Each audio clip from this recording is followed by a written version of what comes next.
The envelope was thin, pale blue, and already torn at the corner. It wasn't sealed. Someone had licked it shut, then peeled it open and pressed the flap down again. My name was written on the front in my mother's careful cursive, the kind she only used when addressing Christmas cards, or thank you notes to neighbors she didn't like. Inside was a folded sheet of copy paper. No letterhead. No greeting, just a scanned receipt taped to the top half and a post-it stuck crookedly below, pay before 10th, late fee already applied. Mom, the receipt was for a property tax bill, $3021.16. Parcel number I didn't recognize. Address wasn't mine. Signatures at the bottom, Margaret Parker and Noelle Parker. Dated 2 years ago. I'd never signed anything. The scanner had picked up the ink blur where someone had traced my name in 2 different pens. Ballpoint outline, felt tip fill. No pressure indent. My signature looked obedient. Perfectly shaped. The kind I only used when someone was watching. I folded the page back in half, placed it neatly on the kitchen counter, and walked out the front door with the envelope still in hand. It was early evening. March light fading. The driveway at my parents' house was empty except for the Camry I'd helped them pay off in 2018. When I rang the doorbell, no one answered. But the door opened anyway. I stepped inside. The air smelled like lemon cleaner and the faint, unchanging lavender of my mother's dryer sheets. The kitchen lights were on, even though the room was empty. A mug sat by the sink, half full with chamomile. Still warm. Mom? No answer. I turned the corner into the hallway and stopped. On the wall, the Parker family timeline, 4 rows of mounted black frames, organized by year, from 1990 to now. Christmases. Graduations. Family vacations. Always 3 people. Sometimes 4. But never 5. In each photo where I should have been, I wasn't. Some were cropped. You could see part of my hair, or the sleeve of a cardigan I used to wear. One had a sliver of my elbow, carefully sliced at the joint. Another had a shadow behind Lily, cast too wide to belong to anyone but me. One year, my feet were still visible under the tablecloth, but I was never fully present. I walked closer. Looked at the frame from 2004. Christmas in Vermont. I remembered that trip. I paid for the Airbnb. There had been 5 of us. Dad had used the self-timer. I remembered standing on the far left. But in the photo, the edge of the image was trimmed to Lily's shoulder. I didn't move. I didn't cry. From behind me, a voice, "Oh, you're here." My mother's tone was surprised, not welcoming. She walked in holding a stack of fresh towels. Stopped when she saw the envelope in my hand. I said nothing. I just handed it to her. She took it, glanced at the torn edge, then opened the drawer nearest her hip and tucked the envelope inside. "Don't worry about that," she said calmly. "It's nothing. Just a mix-up with the property lines." "It has my name on it," I said, because we were advised to list it that way. "Just for simplicity." She moved past me toward the linen closet. I didn't follow. When she returned, her expression had softened into something practiced. "You look thin," she said. "Are you eating?" "I didn't come for dinner."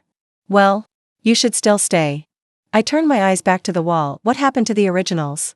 "What?" "The photos. You used to keep a binder." "In the closet." "Oh." She laughed a little. "We scanned them in. Most of the old ones were fading." "Fading? Polaroids don't keep well, you know that." I kept looking at the wall. She kept talking. "You know," she said, almost thoughtfully, "it's not about who's in the photo. It's about the memory it represents." I said nothing. "Sometimes," she went on, "people move to the background. That's just life. We don't all stay centered." I turned to face her. She was still smiling. "Did you cut me out of them?" She blinked. "Just once. Some of the edges were messy," she said, "and Lily didn't like the clutter." The word clutter stayed in the air like the sharp end of a pin. I walked toward the door. She followed. At the frame near the stairs, the most recent photo, from last year. I stopped. "Lily. Dad. Mom. Christmas tree." There was a wrapped gift on the coffee table in the shot, labeled in gold pen, "To Noelle. I wasn't there last year." "You had work, didn't you?" "No. I wasn't invited." Her silence wasn't hesitation. It was confirmation. I turned and met her eyes for the first time since I arrived. "You used my name for that house in Ann Arbor." A flicker. "Gone. As soon as it came. I don't think you understand how real estate works. You forged my signature. It's all in the family." "It's not." Her face didn't change, but her tone did. "Don't be dramatic," she said. "We've supported you. We've helped you when you were starting out. You think your credit just improved magically overnight?" I took one step forward. "Calm. Controlled. I think you taught me how to build it. By using mine first." She opened her mouth. Closed it. "Then, we didn't do anything malicious. You were part of it. Even if you don't remember. That's not how memory works." "Then why are you here?" I looked around the house, the clock on the wall still had the chip I made when I was 10. The sideboard was missing the drawer I fixed in high school. The carpet held the faint brown outline where I spilled cocoa in 2003. I'm here, I said, because someone sent me a bill. A bill? $3,000. Parcel tax. Due next week. That's not a bill. That's just routine. I didn't sign anything. You always were too careful. It's exhausting. I stepped aside, letting her words fall. Between us like dishes breaking behind closed cabinet doors. At the door, I turned back one last time. I want every document with my name on it, I said. Every copy. Every page. Every form. You're overreacting. No, I opened the door, you've just gotten used to me being quiet. The woman at the desk wore her hair in a tight coil and had a voice like pressed paper. I'm just going to need your ID again, hon. I slid it across the counter without speaking. She clicked her nails once against the keyboard, eyes skimming the screen. You said you didn't open an account here? No, she nodded slowly, lips pursed. Well, it says here you've been a member since 2011. Joint account. Online access added in 2016. Do you recognize this email address?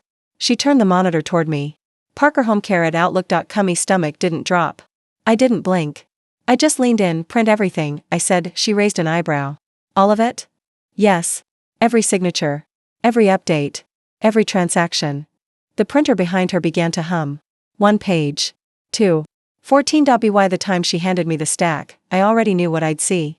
But that didn't stop my fingers from trembling slightly as I flipped through page 5, signature authorization form. 2 names. David Parker and Noelle Parker. Ink matched. Handwriting didn't. My name had been written like it was borrowed. I took the pages back to my apartment and laid them out on the floor in order. Each form dated, initialed, stamped. I placed a red pen beside each line that was of mine. 23 pages in total. 13 with my signature. I didn't remember signing a single one. But then again, I hadn't been asked. The next morning, I drove to my father's house. Not the one I grew up in, the new one, smaller, neater, mostly gray. He answered in a zip-up fleece and cargo pants, phone in one hand, car keys in the other. Noelle, he said, a little surprised. We weren't expecting you. I'm not staying. He nodded like that made sense. I need to ask you something. Sure. I held up the printed copy of the signature card. Do you remember signing this with me? He squinted. That's the credit union. Right? Yes. He looked down at it again. We must have. You were probably there. I wasn't. He didn't argue. Just shrugged. Your mother handles most of that. That's not an answer. He shifted his keys in his palm. You were always helping out with things. I thought you knew. I didn't. When the representative asked me to verify my identity, I gave my name. My social. My birth date. He paused. You're calling about the account associated with Noelle Parker? Yes. Well, I see the balance here. Just to confirm, you're the borrower, correct? No.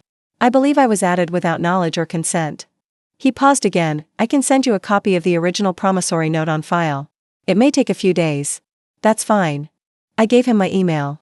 Hung up. By the time the PDF arrived 3 days later, I'd already found 3 other forms that used my name in relation to Lily's education, housing verification, dependency override, a scholarship tax exemption. Each had my name typed in neat capital letters. Only one had my actual handwriting. The loan document was signed on July 12, 2014. I wasn't even in the country that week. I pulled out my passport from the drawer. Page. Stamped, July 9, Toronto Pearson International. Return date, July 16. I printed that page too. Then I drove to my parents' house. Lily was already there, curled on the living room sofa, scrolling her phone. She didn't look up when I walked in. Hey, she said. I didn't answer. Mom walked in from the kitchen, drying her hands on a towel. Did you come to RSVP in person? I pulled out the envelope from my bag. Handed it to her. I'm not coming. She blinked.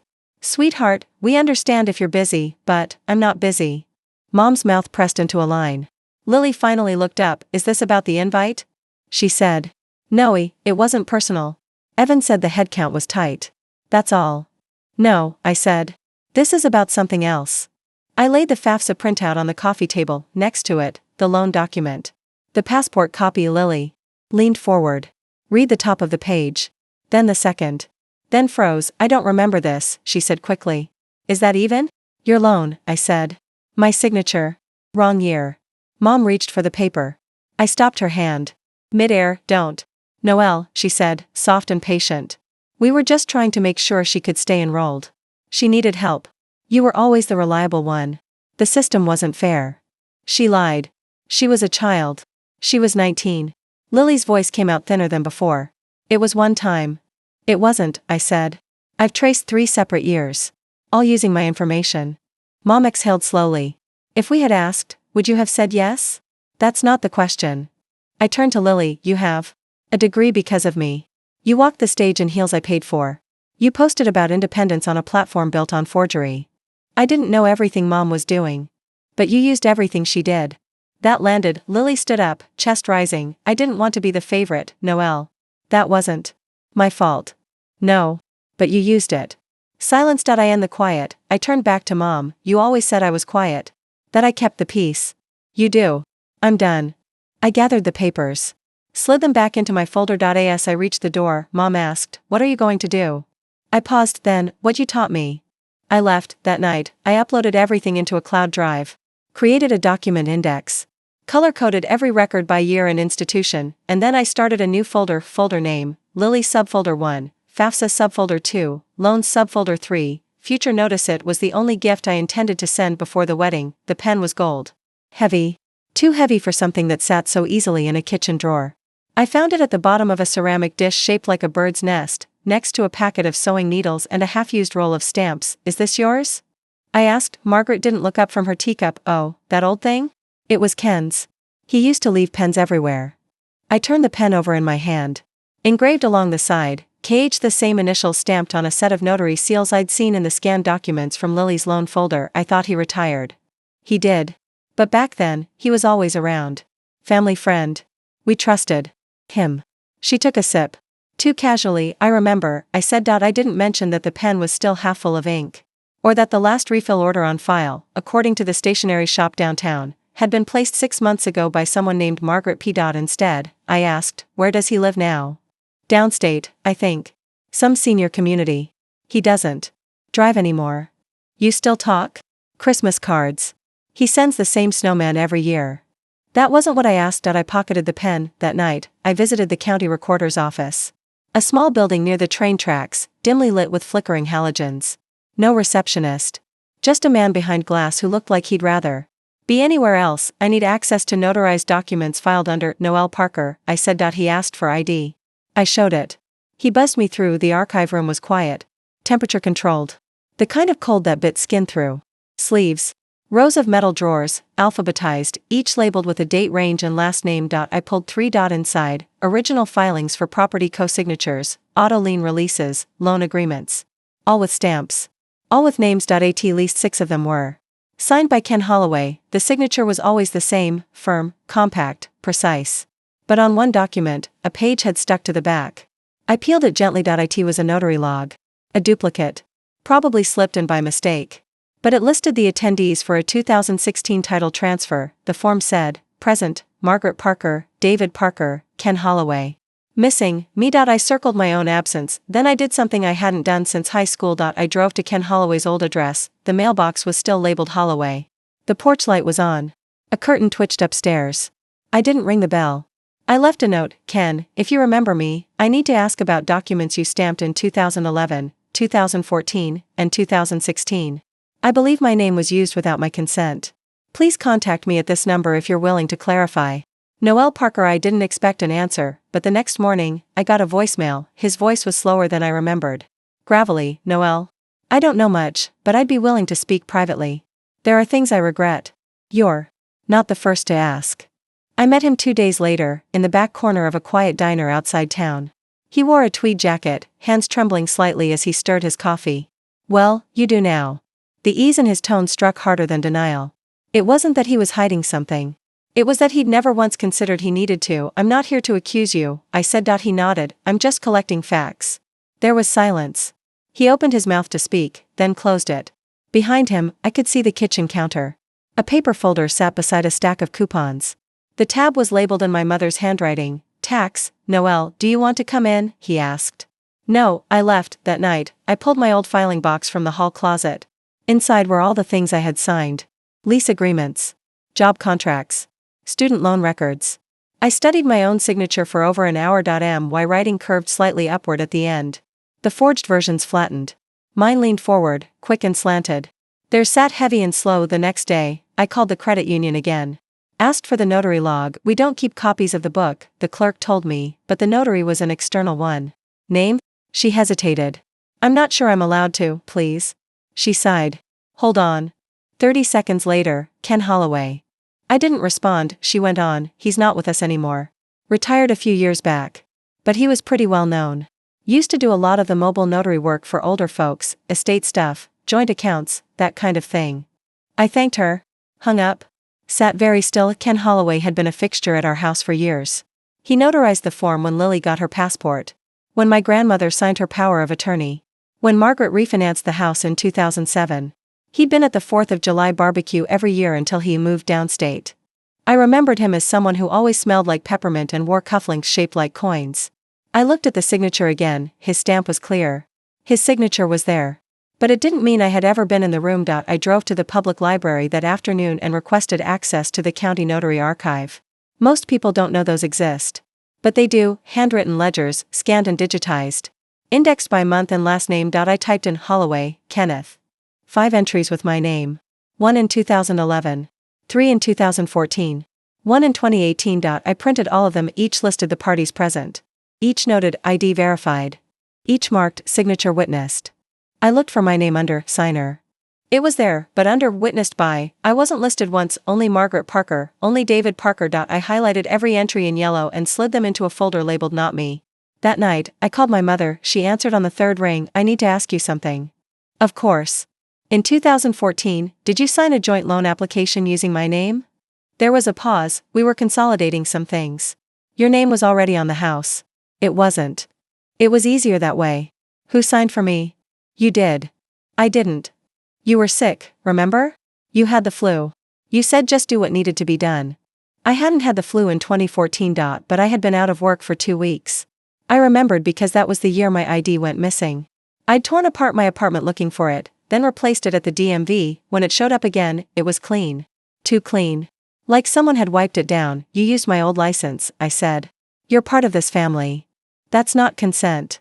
She lowered her voice. Don't dig too deep, Noelle. You won't like what you find.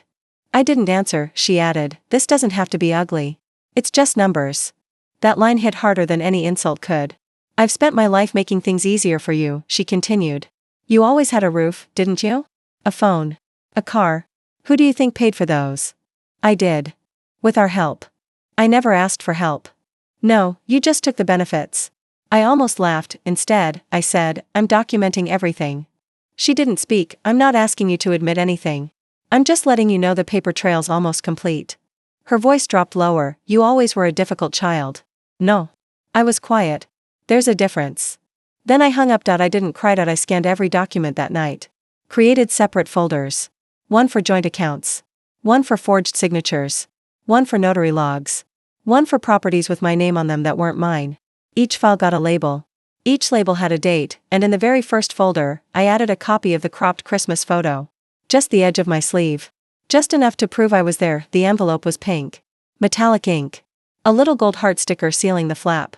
It had my name on it, written in bubble letters, Noe. Only one person ever called me that. I opened it at the kitchen counter. Inside, a wedding invitation. Lily Parker and Evan Wells, we invite you to share in our joy. Saturday, September 10th, the Black Pines Vineyard. I stared at the RSVP card. Already pre-filled. Will attend, no. Meal choice, n/8. I flipped the card over. On the back, written in pencil, I figured you'd be busy with work. No pressure. Love you anyway. I hadn't spoken to Lily in over a year. Not because of a fight. Because there was never time. She was always working, always posting about self-care, always resetting boundaries. Her version of intimacy was reposting quotes about sisterhood on social media while ignoring my texts for weeks. The last time we were in the same room was at Dad's birthday dinner. She hugged me from behind, whispered, "So proud of you, Noe," then spent the next 2 hours talking about her social work license while our parents nodded like she was made of gold. I stared at the invitation a long time, then I pulled the yellow folder from the drawer, the one labeled not me, and slid the RSVP card inside. That night, I pulled Lily's name from a forgotten corner of my memory. The FAFSA login I'd helped her create when she was 17. She was bad with numbers, worse with passwords. I was home from college on break. I remembered sitting beside her on the living room carpet, coaching her through each field. Income. Household size. Dependent status. Social security number. Her hands were shaky on the keyboard. She hated forms. Use mine, she joked, holding out her driver's license. Your handwriting's cleaner. She didn't say it like she meant anything. But when we printed the final page, I noticed something strange. Her name at the top, her birthday. But the parental information section had been filled with mine. I remembered raising my eyebrows. She shrugged. Mom said it's easier this way. For the calculations. I let it go. At the time, I believed her. Now, I wasn't so sure. I opened my laptop. Found the FAFSA site. Tried to log in with my credentials. Denied. I reset the password using my backup email. The one only Lily and Mom knew. When I got in, I went straight to the prior year applications section. There it was. 2014 to 2015. Applicant, Lily Parker. Parental contributor, Noelle Parker. I clicked, print. The file downloaded in seconds. When I opened it, the lie clicked into place. On page 2, custodial parent, Noelle Parker. Adjusted gross income, $38,000. Employer, listed as Midwest Charter High School. That had been my job in 2014. I flipped to the signature page. Both student and contributor had signed. One real. One traced. Mine. I turned off the printer before it finished spitting out the final sheet. The toner caught on the corner and left a jagged edge across the line that read, I certify the information provided is true and complete. I stared at that line, then I wrote Lily a text. Me, got your invitation. Thanks. Me, quick question. Me, do you remember who helped you fill out your FAFSA in 2014? No reply. 20 minutes later, I saw her Instagram story light up. She was at brunch. Mimosa. Gold earrings. Caption, breathe. Bloom. Begin again. I waited another hour. Then another. Finally, her message came through. Lily, oh gosh. That was ages ago. You maybe? Or Mom? It LOL. Lily, everything okay? I didn't answer. Instead, I called the student loan servicer listed on the FAFSA confirmation page. He didn't recognize me at first, then he tilted his head. You were the older girl, he said. The one who liked quiet books. I didn't confirm or deny. I'm not here to accuse you, I said. I just want to know the truth. He nodded. Your mother was persuasive. She always had a reason. Family hardship. Medical issues. You were working too much. You were out of town. She said you gave verbal approval. I didn't. He didn't blink. I figured that out, he said. I pulled out one of the documents from my folder. Laid it on the table. He scanned it. That one, he said quietly. She said you'd been sick. That she had power of attorney. I should have asked to see it. But I didn't. Did she ever show you any ID of mine? He hesitated. Once. A photocopy. Edges were torn. It looked off. But I let it go. I looked him in the eyes. Did you ever see me sign anything? No, I waited then, and I'm sorry for that. I nodded once. He reached into his coat pocket. Pulled out a small leather-bound notary ledger. The kind they stopped using 10 years ago. Flipped to a tab labeled P. There, he said. That's all I have with your name on it.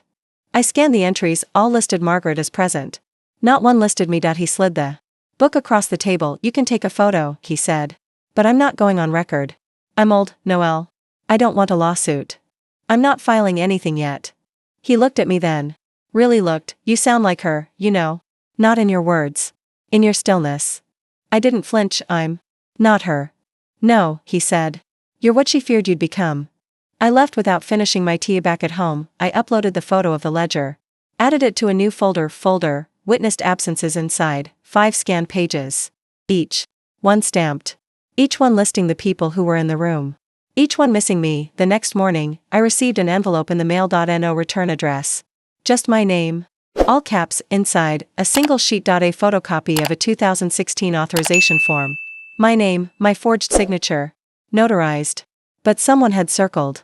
One line in red ink, signer present at time of witnessing. Then written in shaky cursive, I wasn't. Noelle didn't smile. She filed it in the back of her folder, and for the first time, she labeled the page not with a year, but with a name, Margaret. It started with a postcard, glossy. Sunset colored. A sailboat drifting across Lake Michigan. Nothing handwritten. Just a line printed in faded type, thanks for banking with us. No return name. But the corner stamp showed a branch I'd never heard of, First Northern Credit Union, 3 towns over. I don't have an account there, but the card had my name on it. Not resident. Not Parker household. My full name, middle initial. Spelled right. I drove there the next afternoon. The branch was small. Carpet smelled like winter salt. The receptionist was cheerful in a way that made me pause. Hi there. You'll just need to scan your card and log into the terminal. I don't have a card. She blinked. Do you have your ID? I handed it over. She looked, typed, oh, I see. You're already in the system. Joint member, added in. 2018, looks like your last login was, I've never logged in. She frowned now. But the system says, I want a full printout of the account activity. Her smile faltered, I can get a manager. 5 minutes later, a man in a navy vest came out holding a folder. Inside, 5 years of transactions, statements, signatures. At the top of the first page, joint account, Lily Parker / Noelle Parker. I flipped straight to the signatures. They'd used my name again, same slow curl. Same wide loop on the PU wrong slant. The first withdrawal, $12,400, August 2018. Labeled, final tuition disbursement. The second, $3,600, October 2018. Car down payment. A series of smaller ones followed. Groceries. Gas. Subscriptions. A payment to a bridal boutique. I turned the page. An automatic deposit, $1,200. Labeled, refund, Noelle Parker. It had gone in. Then transferred out. Same day. To Lily's debit card. I looked up at the man. Was any of this verified with me directly? He paused. Well, all joint accounts require one in-person signature, but after that, he trailed off. Do you have a copy of the original application? He nodded. Of course. It took him 3 minutes to retrieve. When he handed it over, I saw what I needed before he even spoke. The address was wrong. Not mine. The phone number was my mother's. The email was an old shared account we used for family Amazon orders. One I hadn't touched in years, but the signature, mine, was in blue pen. Traced. Hesitant. Ink bled too cleanly into the form. I tapped the notary stamp in the corner. Holloway again? The man glanced. He was the go-to in this area. Retired now, but lots of older forms still show his name. I stared at it, same date, same ink, different branch. I asked for a copy. He offered to email it. I refused. I watched him print it. Watched the paper slide from the tray. Watched him staple it, twice, too high. Back home, I laid the form on the floor. Added it to the others. That night, I called Lily. She didn't pick up. I waited 20 minutes, then called Mom. She answered immediately. I assume you've seen the account, she said. There was no preamble. No guilt. I wasn't told about it, I replied. You weren't told because it wasn't relevant. It's in my name. It helped her graduate. She's your sister. She's also an adult. Margaret's voice dropped lower, like she was reaching for patience. Noelle, you weren't using that credit.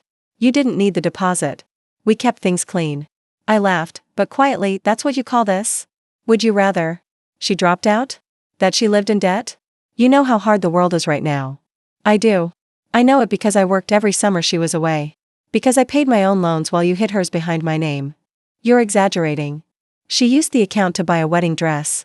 A pause. Then, that wasn't the original plan. I wasn't the original signature. There was silence. Then Margaret asked, calmly, what do you plan to do? I didn't answer. She continued, you can't undo the past, Noelle. If you go chasing every paper, you'll only make yourself miserable. I'm not chasing. Then what? I let the silence speak for me. Later that night, I checked the email listed on the application. The old shared one. Still active. I reset the password. It was easy. The recovery number was mine. Inside the inbox were years of emails I hadn't seen. Notifications. Statements. Logins from devices I didn't recognize, but one stood out. Subject line, ACH approval, incoming disbursement from First Northern Credit Union. Date, August 2018. It confirmed a direct deposit of $1,200 in my name. Forwarded to lily.parker@welco.org with the line, use this ASAP before it flags. Attached, a selfie. Lily. Holding a check. Smiling. The caption, teamwork makes the dream work. I downloaded the image, then deleted nothing. Instead, I opened a new folder. Folder name, misuse, First Northern. Subfolder 1, account application. Subfolder 2, email login. Subfolder 3, forwarded statements. Subfolder 4, photo evidence. Then I closed my laptop and walked to the bookshelf where my high school yearbooks were stored. I flipped to senior year. Class of 2007. The family page had a full photo spread. Lily and I in matching sweaters. A caption underneath, sisters by birth. Best friends by choice. The photo had always made me uneasy. At the time, I didn't know why. Now I did. They had kept the image. Cherished the lie. But somewhere along the way, they'd cut me out and everything else. So I took a pen, drew a small, clean line across my name, and on the bottom corner, I wrote something small, not angry, not bitter, just precise, used without notice. No more. I didn't answer the next call. Or the one after that. The voicemails were always the same. Margaret, soft-voiced, saying she hoped I was okay. That family was complicated. That Lily was sensitive right now and could use my support. That the documents were being misunderstood. That I should focus on what mattered. I listened to each one in silence. Then moved the files from my phone to a backup drive. Labeled, emotional leverage, and used, then I shut off the ringer entirely. It wasn't a protest. It was a procedure. At work, I stayed late 3 nights in a row. Cleared out my inbox. Organized faculty reimbursements. Balanced the internal accounts. For the school musical. Quiet, predictable tasks. The guidance counselor, Dana, asked if I wanted to join her for coffee. I declined. Everything okay? She asked. Yes, I said. She waited a beat too long before leaving. I knew what she saw. Someone contained, efficient, controlled. That was fine. Let them think I was just quiet. At home, I emptied 2 drawers. One had old birthday cards. All unsigned. The kind that come pre-written. To a daughter who's strong, graceful, and independent. The other drawer had my first checkbook. In the ledger, a payment for $200, made out to Margaret Parker, with the note, repaying what I owe. I had written it in 2012, after moving out. She'd insisted I help. With groceries, since I had a full-time job. I remembered she handed me a list that week, not of groceries, but of all the things she'd covered while I was in college. Socks. Gas. Dental cleanings. Haircuts. I paid it. Now I added the scan to the folder. Repayments, extracted. By guilt. That weekend, I drove back to my parents' house. Not to talk, just to observe. I parked 2 houses down. Sat in the car. Watched the lights. At 3:42 p.m., Margaret left in her gray coat, carrying a tote bag with file folders sticking out. David followed, locking the door behind him. 10 minutes later, I walked up the driveway. The key still worked, inside, quiet. Everything in its place. But the laptop on the kitchen counter was open. Outlook still logged in. I didn't touch it. Just scan. One tab caught my eye. A draft email. Subject, to whom it may concern, clarification on shared accounts. Body, our daughter Noelle Parker has always been aware of and consented to. I didn't read the rest. I clicked print, then I closed the tab. Left the house. Locked the door behind me. No signs of forced entry. No confrontation.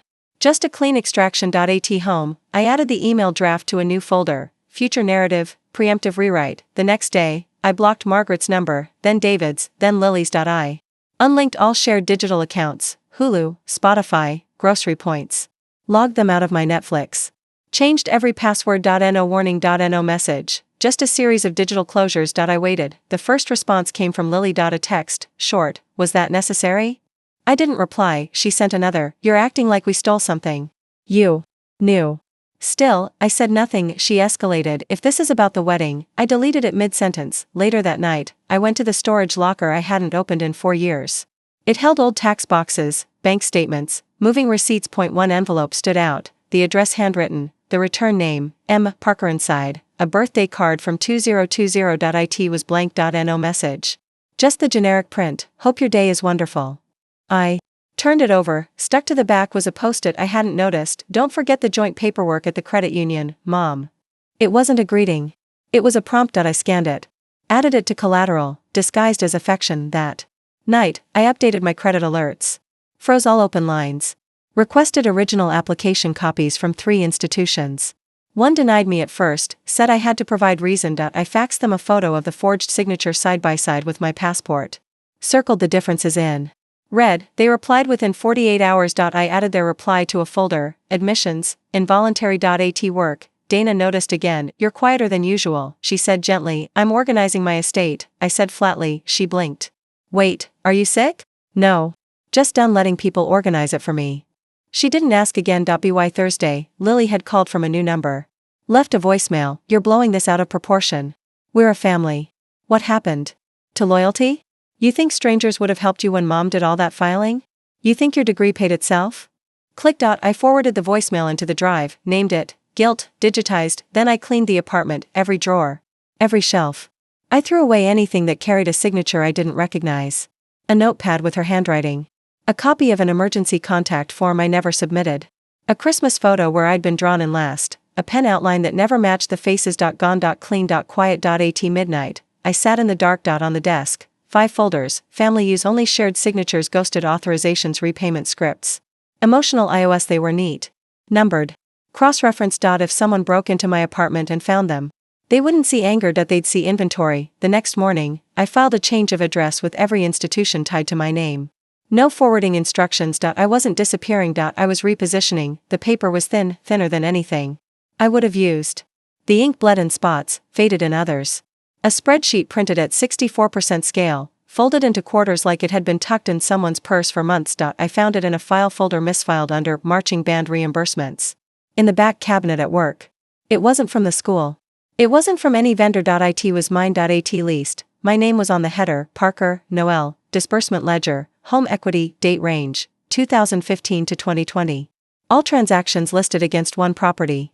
The same parcel number that appeared on the tax invoice in Part 1. I hadn't seen this version before. It listed payouts in 5 figures, loan proceeds, escrow shifts, payoffs, reallocations. A final line labeled, lien removal plus private settlement, $43,600. I hadn't signed a single one of them, but at the very bottom of the page, my typed name appeared beneath the words, confirmed. Beneficiary, secondary party of record. I sat back in my chair. Looked out the window. A student was scraping ice from his windshield with a library card. 2 teachers were laughing near the dumpsters, holding coffees. Normal life. Parallel. I scanned the paper and added it to a new folder, property, leveraged in silence. Then I emailed myself the parcel number. Just that night, I went to the public records portal for the township office, searched by parcel. 2 entries. 1 from 1999, deed transfer to Margaret and David Parker, joint tenants. 1 from 2018, corrective co-signature added, notarized. The added name? Noelle Parker. I clicked on the document. It was a scanned PDF. The signature box was digitally rendered, a drag-and-drop signature, not a real one. Someone had uploaded my name like a stamp, the notary stamp? Holloway. Again. I took screenshots. Stored them, then I searched court filings. By that parcel, and I found a lien dispute, filed by the county assessor's office in 2017. Unpaid tax obligations, accruing interest. Threat of forced auction. 2 months later, case marked, settled. Paid in full. Payment source, a line of credit opened using secondary co-owner equity. The secondary co-owner was me. I leaned back in my chair and exhaled slowly. They had used my credit to pay off the home I wasn't invited to die in. I called the assessor's office the next day. Asked, as calmly as I could, for the original lien documentation and settlement checks. The clerk was brisk but kind. She said she could pull the scanned copies, but only if I proved I was named on the property. I sent her the PDF with my forged signature. 10 minutes later, she replied, found it. Sending scans. FYI, overpayment refund was issued in 2019. I stared at that line. Typed back, to whom? She replied again, with the attached check copy, made out to Margaret Parker. Memo, surplus disbursement per agreement, via Noelle Parker Equity Pool. $6,400. Endorsed. Deposited, not by me. The signature on the back was loopy. Confident. An exaggerated flourish at the K in Parker. I knew that stroke. I'd practiced it as a child when forging my mom's grocery lists to buy candy. Apparently, she remembered it too. I stared at the check for a long time, then I printed it, added it to a folder named Profits, taken in my name. Later that evening, I called a colleague at the school district's finance office. She owed me a favor. I asked if she could pull archived vendor lists from 2015 to 2020, just for internal training. Looking into a few patterns, I said. She didn't ask why. Just sent the CSV files in under an hour. I filtered the results. In one tab. I noticed something. A recurring reimbursement paid to a Margaret P. Label, community volunteer mileage, Parker fundraiser, same address as the parcel property. I looked up that fundraiser. It had been for Lily's tuition bridge year. Promoted as a community scholarship. I remembered the email blast. Margaret had submitted the reimbursement under my payroll code. She had been paid mileage, printing costs, and coordination time. The total across 4 years, $3,145.67. All signed off under a code that only I had access to. I opened my personnel folder. 1 form from 2015 was scanned but never filed. Approval for dual access authorization, expense category, community. Events signed, Noelle Parker, but the signature was too neat. Too balanced. Like it had been modeled. Below it, in another pen, if any issue arises, contact Margaret directly. That line wasn't standard. It was inserted manually. I emailed the district accountant. Asked if the authorization had ever been audited. She said no. It was old. We assumed you initiated it.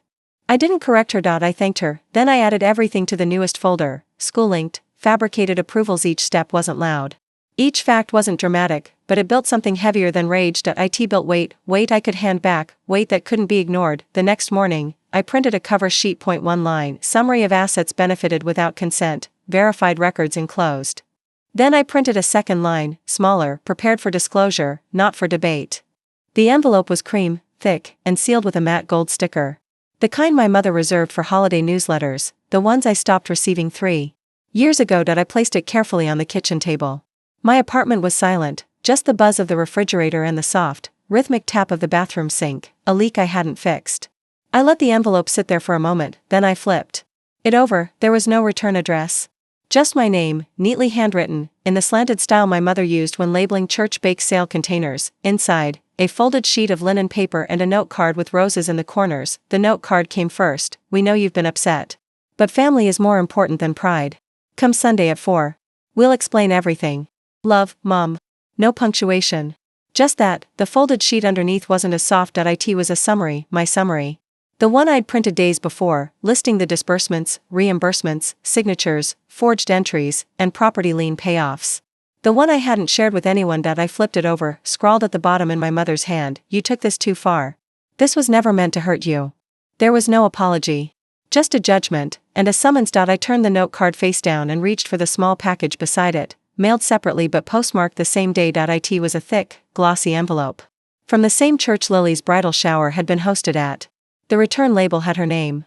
No message inside, just a wedding invitation. 3 months late. I traced the gold embossed border with my fingertip. My name had been added in blue pen.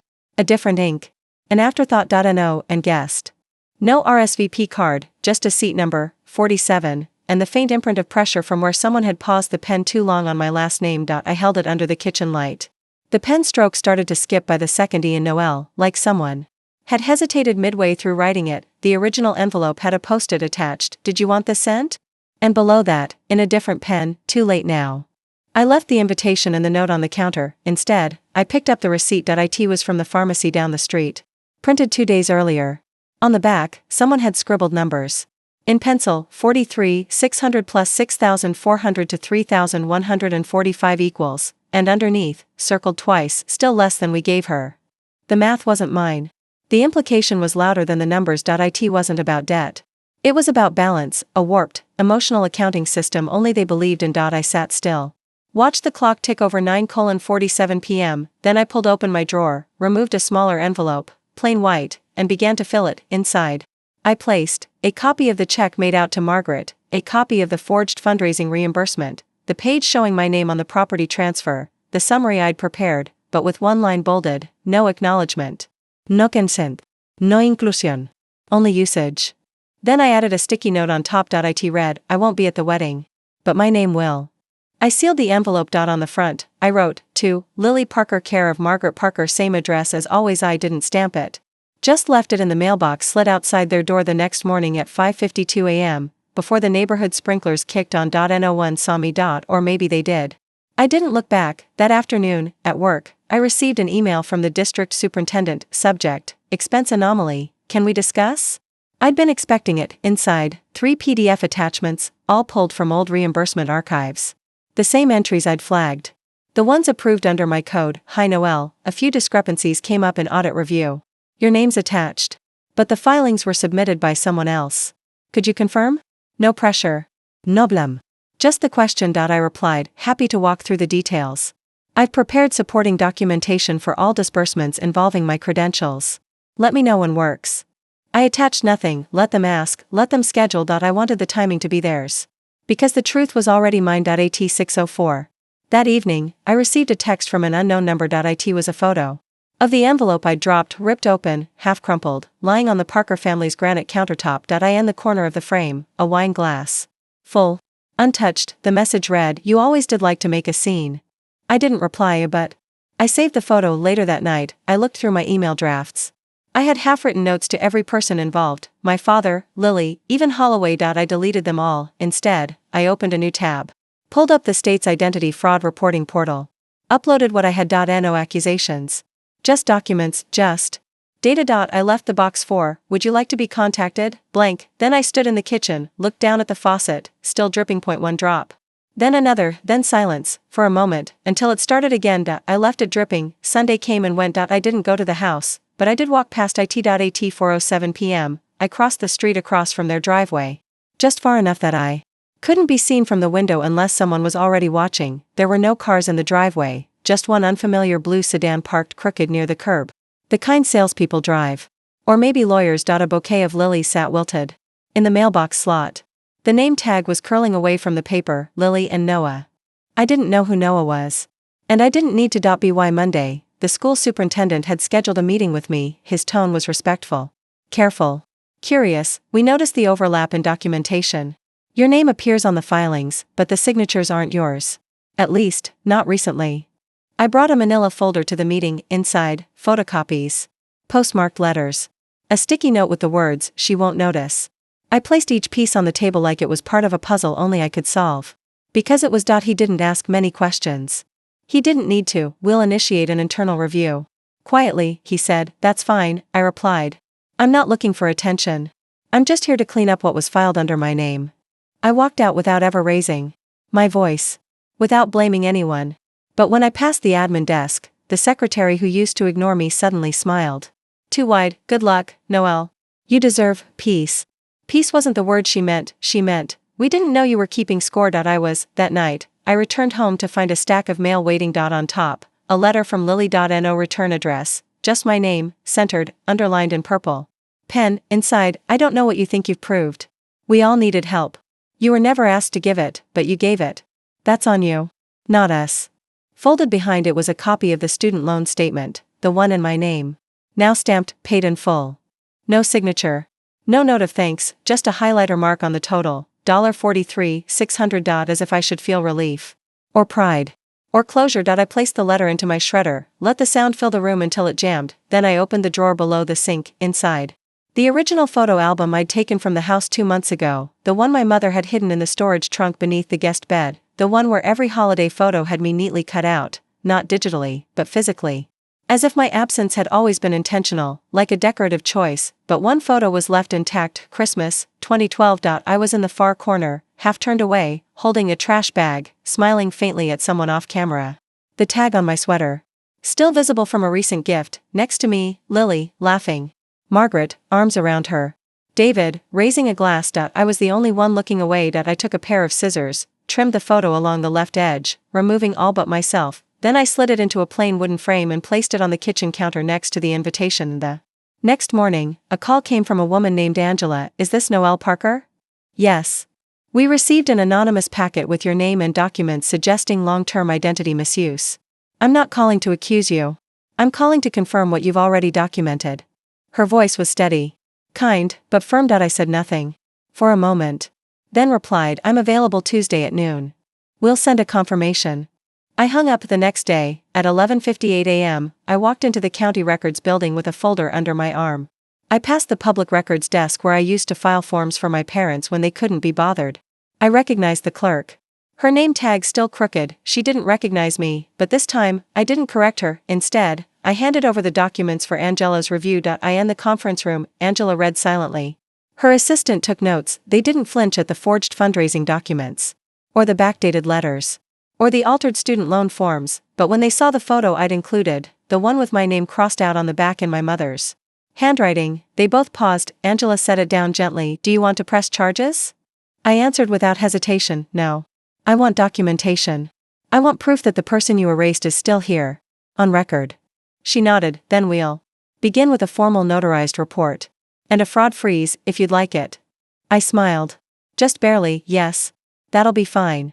I left the building without looking back, but before I stepped off the curb, I passed a public bulletin board on the wall, the kind that lists community events, real estate postings, and family-owned service ads. There, pinned in the center, a flyer for Holloway's notary business, still operating.